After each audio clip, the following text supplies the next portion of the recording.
Story 1: How I Found Out My Crush Liked Me Back. My name is Jenny, and I am 16 years old. I was in a relationship with my, now ex-girlfriend Leilani. She is 17. We had been dating for about a year when I became friends with a guy. Max. Leilani was never threatened by him, so we all got along pretty well. He was a very kind, energetic, funny person, and he balanced me out as a shy, quiet person. I figure skate, and every Saturday, I go to the free skate. So one weekend I decided to invite him because I figured he would like it. We both ended up going together by ourselves after all our friends bailed on us. And then that's what started our amazing friendship. We started going every weekend on Saturday, and every time I fell more and more in love with him. I got such big feelings for him. I started to not have feelings for my girlfriend, so I told her one day after school that I think it would be better to just be friends.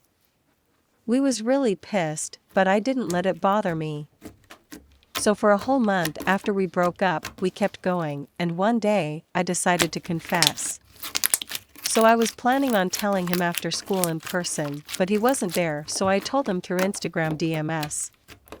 I just said that I liked him so much and how I've been wanting to say it for a while.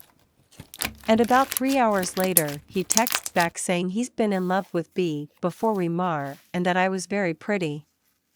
And that was it for the day.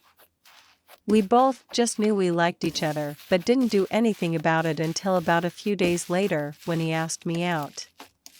It's only been a few weeks, but I'm happier than I've ever been.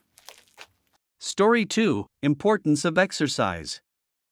Hi, my name is Mark. Staying in shape has always been pretty important to me. I may eat like a goat most of the time, but cardio seldom gets skipped. I haven't been a runner since 17, but I've had some sort of skateboard under me since 12, 38 now. For the last 8 years, that skateboard has been a fast longboard, and the place I go is the trail in our neighborhood. It's 2.5 miles of some fast drops and tight corners. Built for pedestrians and bikes with brakes, but ideal for a quick longboard workout. Anytime I've been in town for these last 8 years, I've skated this trail daily, both directions. 5 miles. My son recently turned 17 and got a job. Naturally, I bought him a bicycle so that he could get used to exercise regularly. That's why I skate so much. I just always have. He's been working hard and is very proud of the nice bike I bought him. It got stolen tonight. I didn't even bother to report it stolen because I thought it was just long gone. It was $550, and that wouldn't be anywhere near enough value for the cops to care.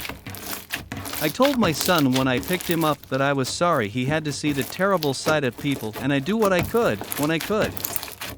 He was fighting tears. My wife, however, went to the neighborhood network and didn't give up. She was chatting with lots of people online about the bike and posting pictures. The bike isn't rare, but it's very distinct. The lettering down the side stands out against the color of the bike and matches the lettering across the wheels.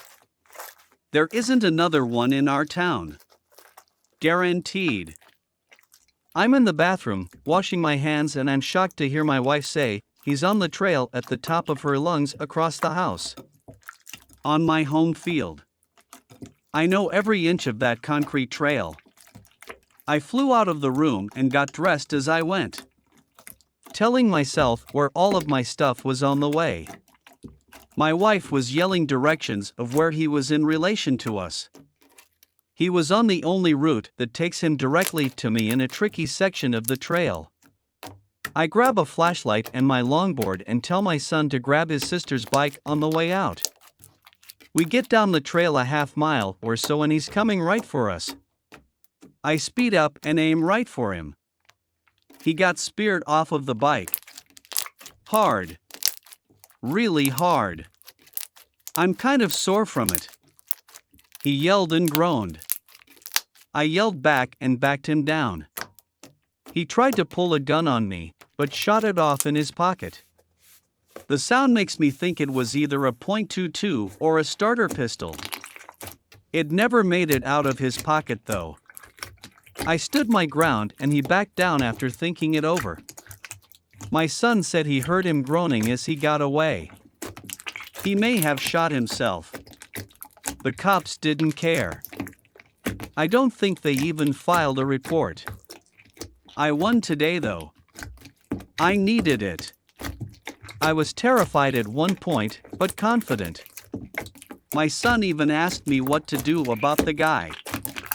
I let him get away. Wasn't remotely worth the fight. It's 5 hours past my bedtime and I still can't sleep. I'm in awe.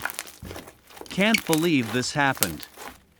The chances were near zero of getting his bike back. If you have any interesting stories you want to share, send them to my mail address at the description below.